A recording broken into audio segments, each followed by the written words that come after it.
Hello and welcome to the SETI Live. My name is Bettina. I'm the director of the SETI Institute's Artist in Residence program. So suppose global warming raised temperatures so drastically that crops fail and caused world hunger. Would you support the idea of gene editing human skin cells so that photosynthesis would become an alternative source for human nutrition? The Non-Random Arts Collective, part of the SETI Institute's Artist in Residence program, explores fascinating scenarios just as these, connecting climate change, habitability, space exploration, and gene editing. Today, we're going to chat with Non-Random about their GAIA workshop series, which they led at the SETI Institute this summer. They invited scientists and artists to engage with the intricacies and ethical dilemmas of climate adaptation and gene research that could present themselves in our future. Before I introduce our guest, I would like to welcome all of our viewers who are joining us from around the world on YouTube, Facebook, X, Twitch, and LinkedIn. I'm so glad that you're here with us. Please tell us in the comments where you're from, and if you have any questions about the things that we talk about, please put them in the comments, and we'll get to those at the end of the chat. So let me introduce our guests. The Non-Random Arts Collective, consisting of Linda O'Keefe, Ashley James Brown, Tony Doyle, and Ines Montalvao, delves into the intersections between the arts and diverse fields such as astrophysics, genetics, urban planning, ecology, climate change, technological adaptation, AI, and design futures. Their projects have investigated cosmic changes, renewable energy technologies, climate adaptation, social inclusion in urban planning, and the soundscapes of gender and class in post-colonial contexts. Their work includes developing interactive workshops and discussions, such as the GAIA workshop series that we'll discuss today, to tackle complex social and ecological issues. Non-Random employ innovative methodologies that utilize creative arts technologies, integrating their expertise in sound design, music composition, game interactivity, live coding, drawing, writing, and curating. This approach brings diverse perspectives into dialogues and fosters spaces for imagining alternative futures. Welcome, Non-Random Arts Collective. Thank you. Hi. Great to have you here today. Thank you so much. So, to start off, tell us a little bit more about yourselves. Like, how did the Non-Random Arts Collective form, and what was it that brought you together? So I feel that question at the start. So in 2019, myself and Tony Doyle start talking about the emergence of a particular technology that was sort of propping up in a lot of media spheres. So, you know, in mainstream news media or online in social media, and this was CRISPR technology. The advances that Jennifer Doudna, I'm saying her name correctly, you know, now a Nobel laureate, put forward about the potential of a genetic editing technique called CRISPR, started to kind of appear across a number of platforms. And we were very interested in thinking about what this meant for humanity, this idea that we would be able to do some really interesting things with this technology. I know it wasn't new at the time, it was just very new appearing in the public sphere. And we started to think about how, when you have new technologies, the potential to alter the direction of humanity, that, you know, there are kind of different ways in which the public can take that information in, and different ways in which certain media outlets can present it. And, you know, sometimes it's very extreme, very dangerous. You know, technology is going to endanger the human condition or transform our world. Or you can get the very kind of positivist messaging that goes out that says, you know, what it can do for us, how it can better enhance or shape our future. And so we're thinking about this idea of messaging about technology and new science technologies. And so we started to think about how we could think about being part of that messaging, part of that communication process, how we could interpret it and understand it and then present it in different ways. And then in 2020, as everybody will remember, we had the COVID pandemic. And suddenly the idea of some very, very complex global trauma was emerging, and a huge global search for a cure, a fix. And at that time, then all kinds of technologies start being brought forward from medicine and sciences, and CRISPR technology was obviously one of those. And so we brought Ashley then into the conversation, and Tony and Ashley had worked together before on astrophysics projects, art and astrophysics projects. So, you know, I knew that the team, we understood the links between art and science and communicating complex ideas.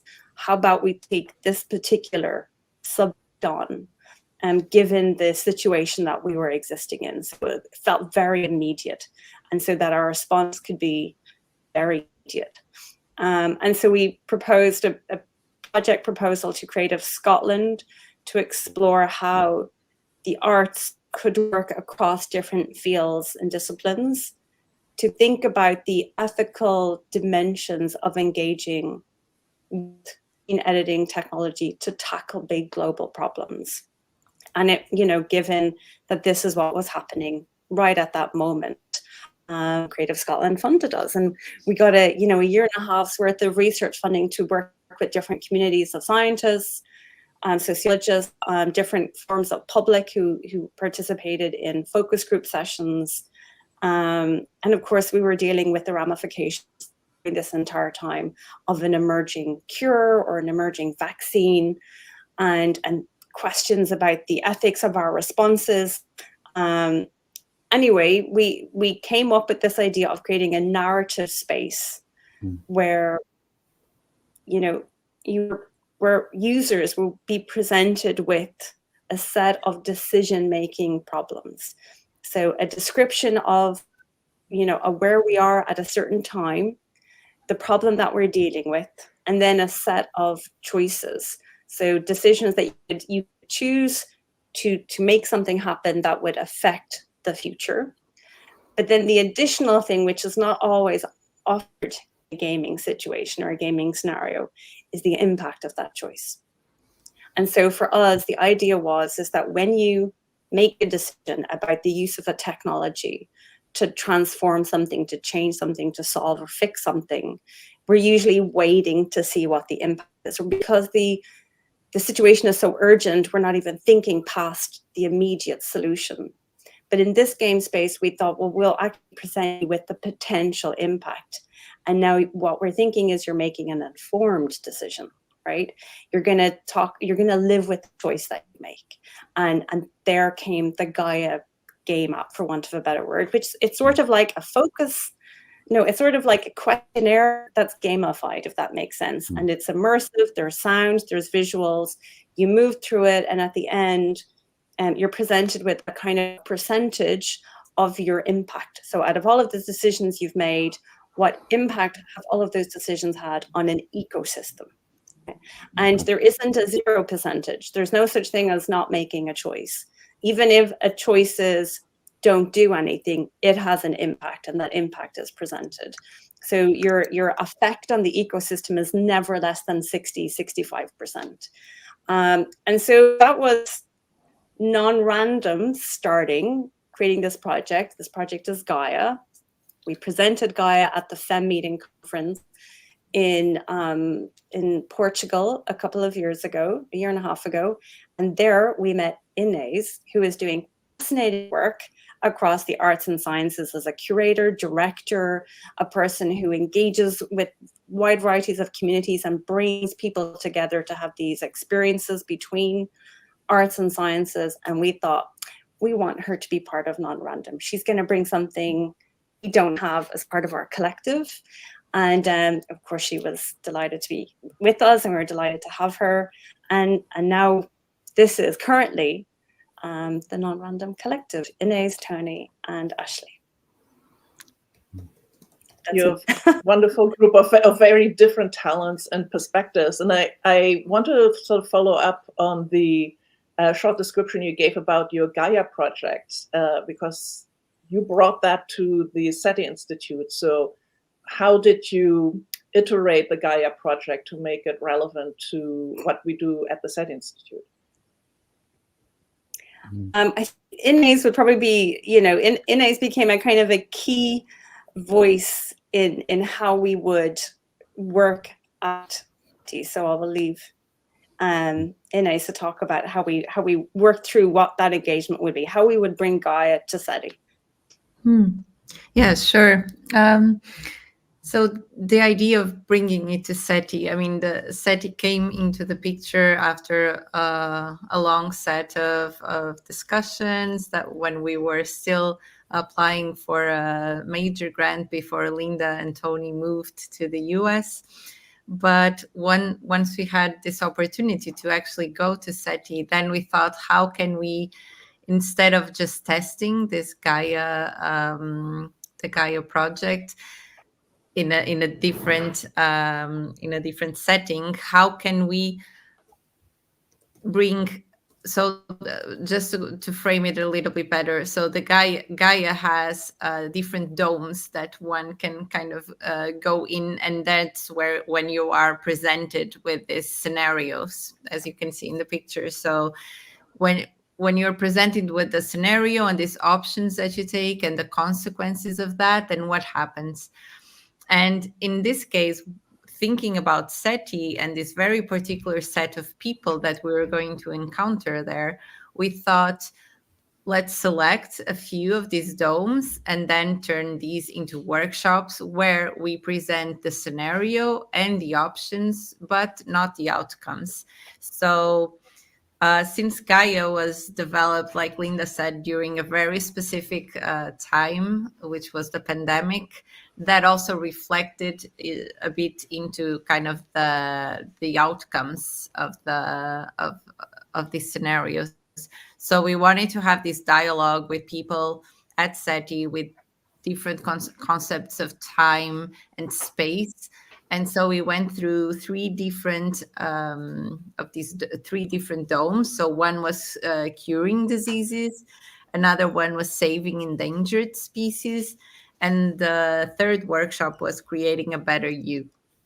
And in these workshops, we had very hands-on approaches where we were exploring these narratives and the possibilities, so the possible choices that people would make. So we had the group making sometimes the choice together, other times exploring different possibilities and what they thought was the most likely to happen. And then trying to envision these processes and these outcomes, for example, 500 years from now or 2,000 years from now, which I must say was something that it's not so easy. Usually when you ask someone to think about the future, people, I think on average, think about 30 years from now. So this was kind of a bit of a jump into deep space and time. And then we got a lot of interesting things. Some of them, I would say, worthwhile sci-fi book, maybe even. But can you give us examples of specific workshops that you did? Because you started off with the picture of the one with the hands. That one was really cool. Yeah, I think that was, so we had workshops on the first week, and then on the second week we had two more workshops that Ashley was facilitating. So I think that maybe he could expand a bit more on those.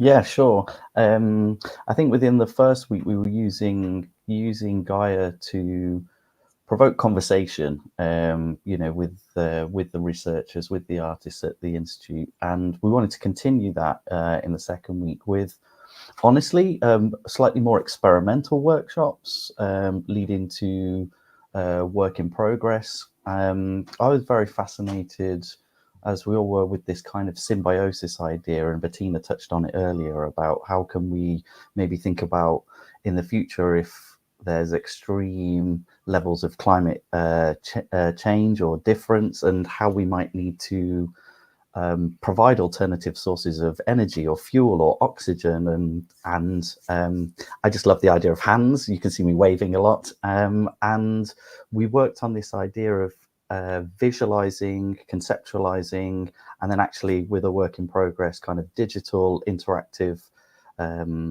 experience, if you like, which is, we may touch on later with some of the things that we've been inspired by this residency. And we were kind of, grafting those together to kind of get a very kind of playful approach to engaging with quite serious and complex scientific concepts and problems, I guess. And that's not to kind of use the arts to trivialize. That's more about how can we creatively spread that conversation to a wider public audience that maybe wouldn't necessarily engage, at that kind of level.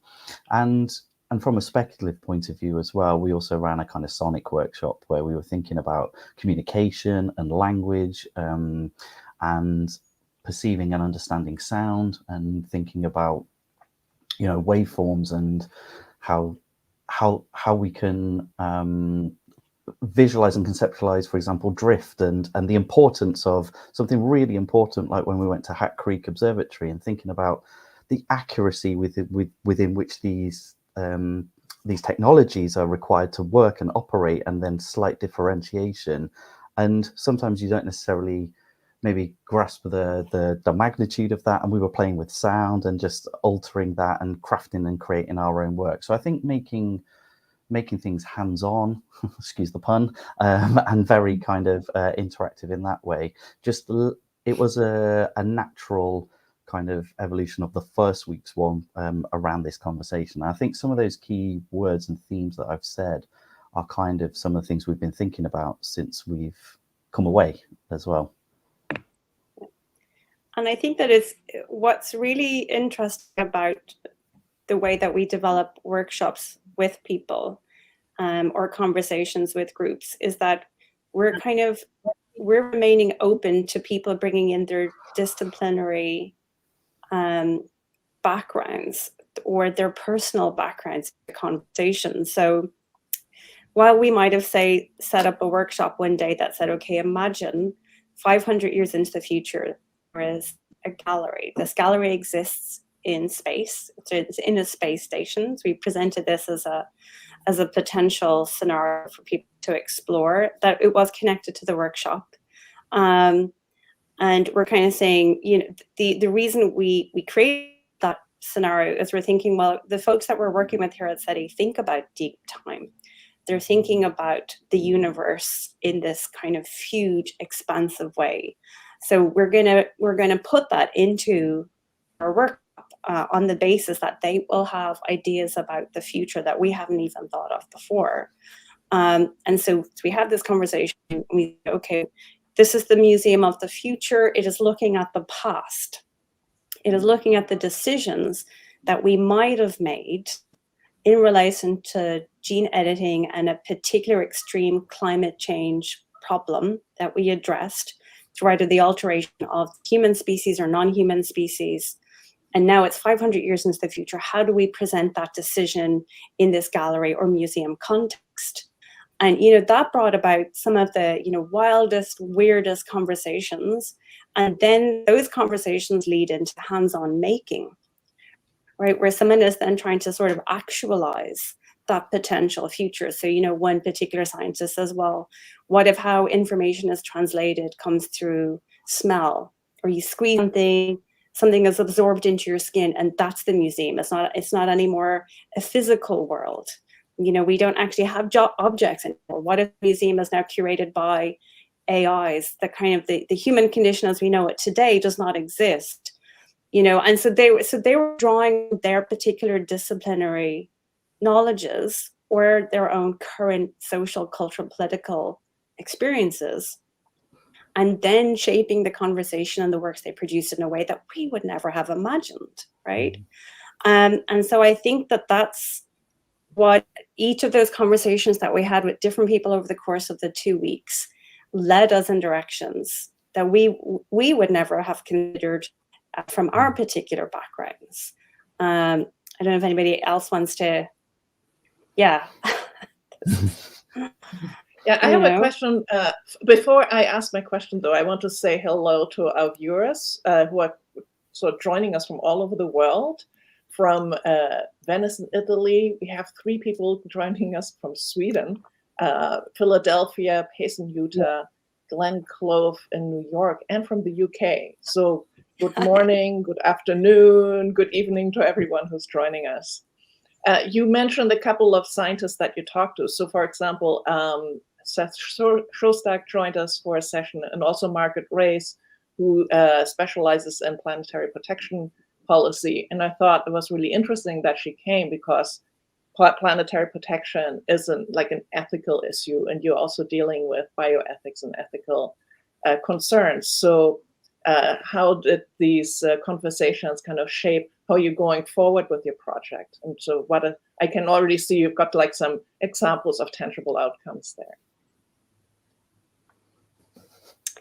Yeah, I mean, the going forward, the thing is that there were so many threads, ideas that emerged during those 2 weeks that it's sort of taken time for us to kind of sit down and think about what seemed to be, from a sound perspective, what seemed to resonate with all of us, or at least the strongest that maybe we could start to engage with thematically, to build on. And I think some of the really strongest threads, I note that someone said something about, I thought this was going to be about extraterrestrials in the comments, and I'm moving into that now. I'm actually moving into that area.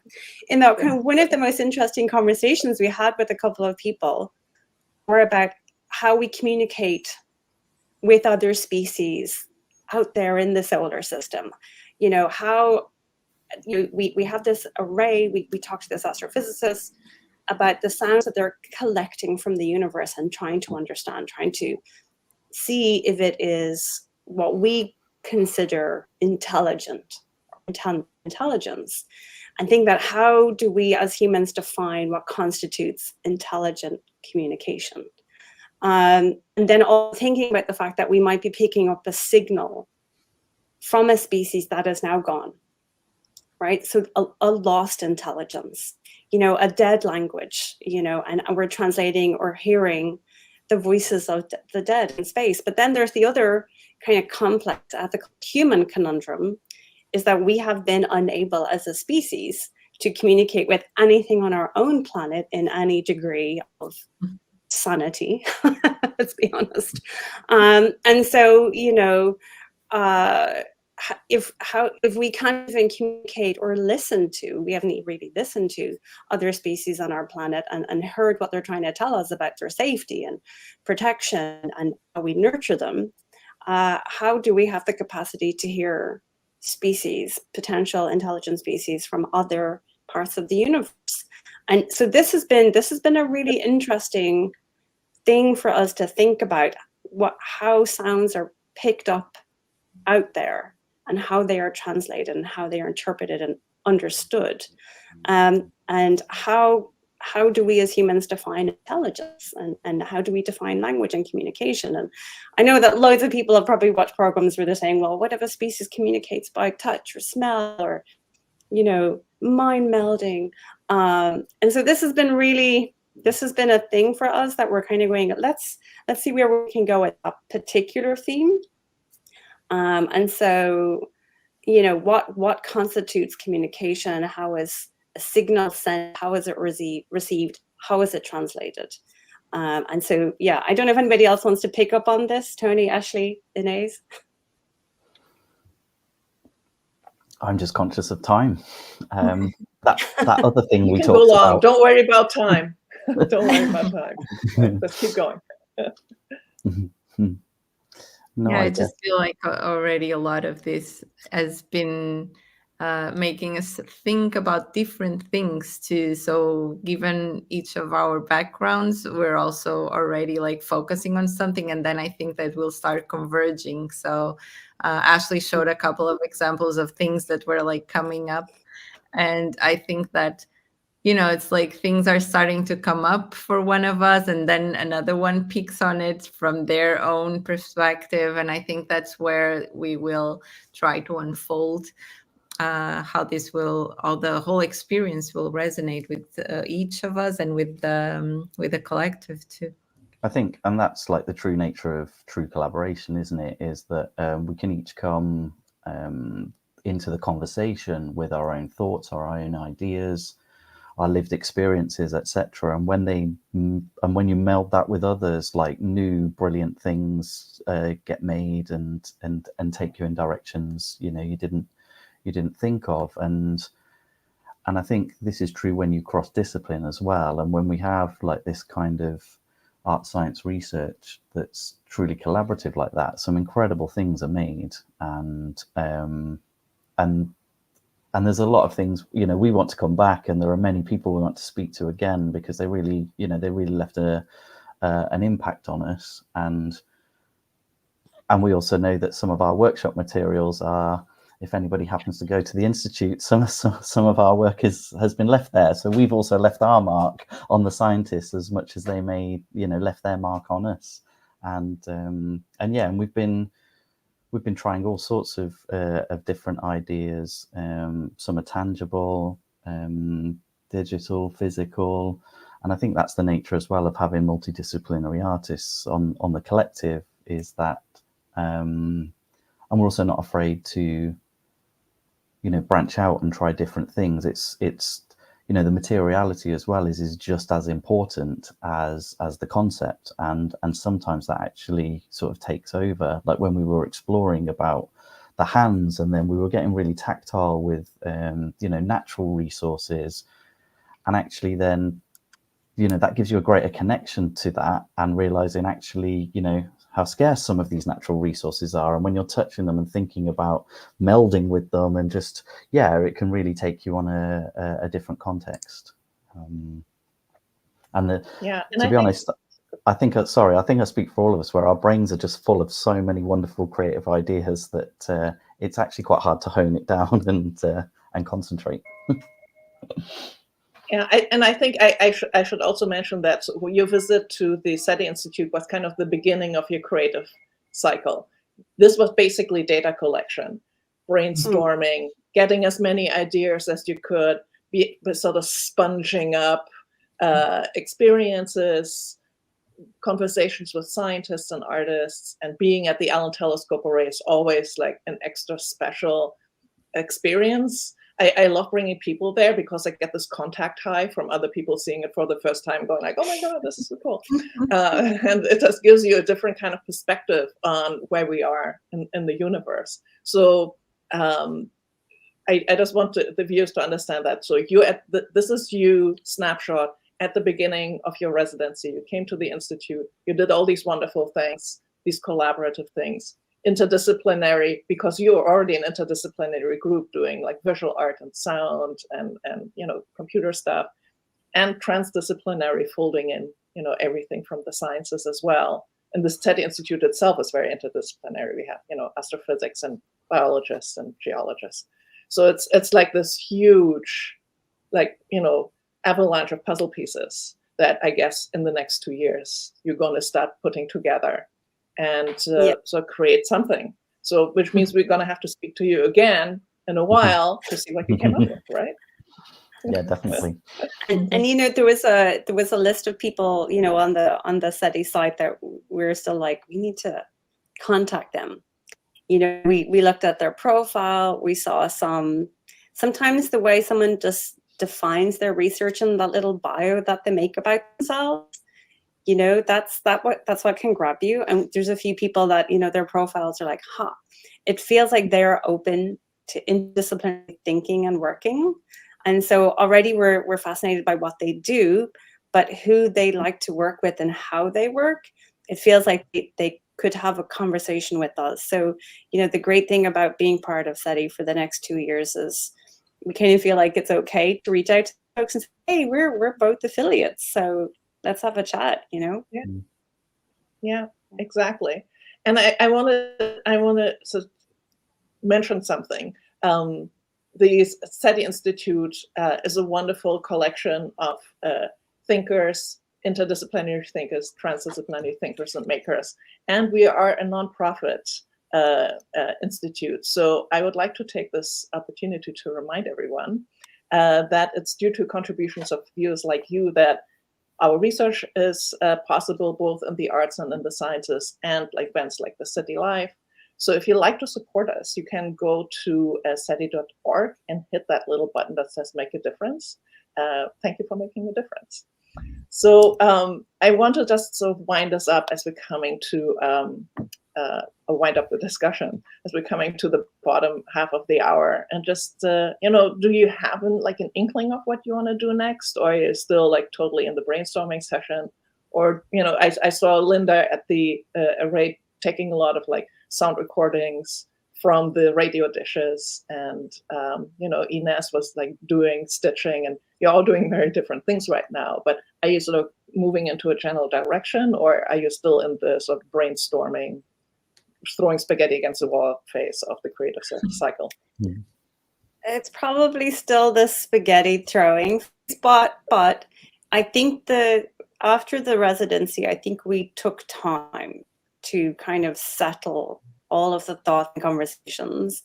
And a week ago, we kind of had a conversation where it's like, right, it's now time to start moving forward and making something. So now we're actually starting to timetable ourselves to be proactively responding to, Tony has started working with the data sonification of images from space, and Ashley has brought forward his kind of interactive body morphing thing. And I've started to pick through the sounds that I've recorded.